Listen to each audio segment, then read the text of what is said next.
તો પછી 11:30 વાગ્યા અને બધાને થયું સૂપ પીવાનું મન, તો બહાર ક્યાં જવું, તો ઘરે જ બનાવી નાખ્યું. બધું ઘરેથી વેજીટેબલ હતું તે બધું જ યુઝ કર્યું. ધાણાભાજી છે, આપણે ગાજર છે, કેપ્સિકમ છે, પછી લીલું લસણ છે, સૂકું લસણ છે, અને આપણે નાખી દીધું છે તેમાં આદું, અને બધાને થોડા તેલ મૂકી અને તેને સારી રીતે સાંતળી લીધું. અને ત્યારબાદ 1 લીટર જેટલું આપણે પાણી એડ કરી દીધું છે અને તેને સારી રીતે આપણે બધા જ વેજીટેબલને મિક્સ કરી દીધેલું છે. અને ત્યારબાદ તેની અંદર આપણે 2 ચમચી જેટલો આપણે સોયા સોસ એડ કરી દીધો અને સારી રીતે તેને મિક્સ કરી દીધું.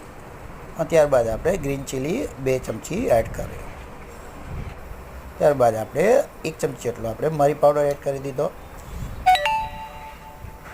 બધાને સાથે મિક્સ કરી અને ત્યારબાદ 2 ચમચી જેટલો આપણે લીંબુનો રસ અને ત્યારબાદ 2 ચમચી જેટલો કોર્નફ્લોર સ્લરી બનાવી અને આમાં એડ કરી દીધું, જેનાથી ઘટ બનશે. અને આપણું આ સૂપ એકદમ રેડી થઈ ગયું છે. તમારે વધારે થિકનેસ માટે વધારે તમે કોર્નફ્લોર એડ કરી શકો.